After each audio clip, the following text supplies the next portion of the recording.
बिहार की कई सार्वजनिक सभाओं को संबोधित करने के बाद और बिहार की जनता से वैसे तो निरंतर हमारा संवाद चलता ही रहता है और चुनाव के दौरान भी मैंने लोगों से हालात लिए। यह स्पष्ट है कि यहां पर एनडीए की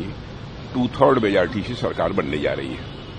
सर, आप लगातार जनसभा को संबोधित करते हैं, तो जिसकी आदत करें कि बीजेपी अपने सारे बड़े नेताओं को फिल्म उतार दिया, फिर भी बिहार में बदलाव होने जा रहे हैं। नहीं, ये दावा करने दीजिए।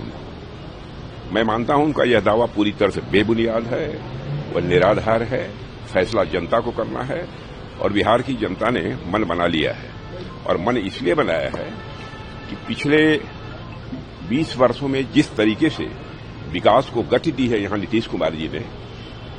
यह बात सबके चित्त में बैठी हुई है। सब लोग ये मानते हैं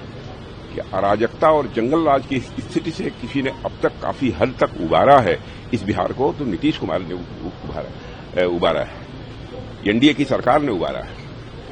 और आगे भी इस काम को आगे बढ़ाने का कोई काम कर सकता है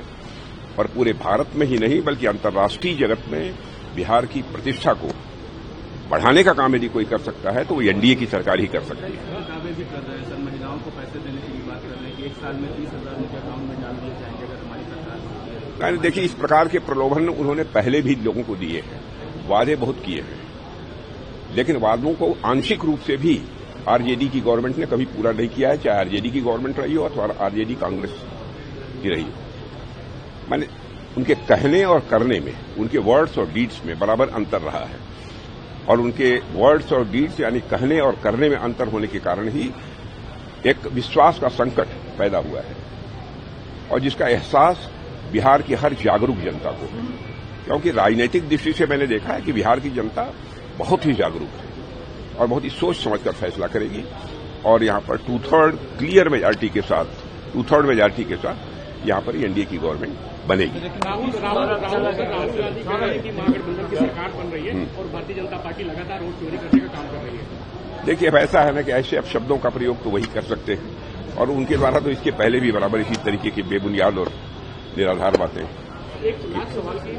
एनडीए की तरफ से लगातार विकास की बात करी जा रही है, लेकिन जंगल राज पर ज्यादा फोकस क्यों करना पड़ रहा है? देखिए, ऐसा है, विकास तो हुआ है, इस सच्चाई को कोई नकार नहीं सकता है। सेंटर में भी मोदी जी के नेतृत्व में गवर्नमेंट आने के बाद इतनी तेजी से देश का विकास हुआ है। जो हमारा भारत 2014 में अर्थव्यवस्था के आकार, इकोनॉमी की साइज के मामले में दुनिया के देशों में 11वें स्थान पर था, वह जंप लेकर आज 4थे स्थान पर पहुंच गया है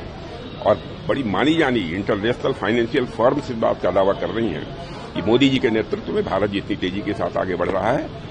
इसे जल्दी ही इकोनॉमी की साइज के मामले में, माने अर्थव्यवस्था के आकार के मामले में दुनिया के देशों में तीसरे स्थान पर आने से कोई रोक नहीं सकता।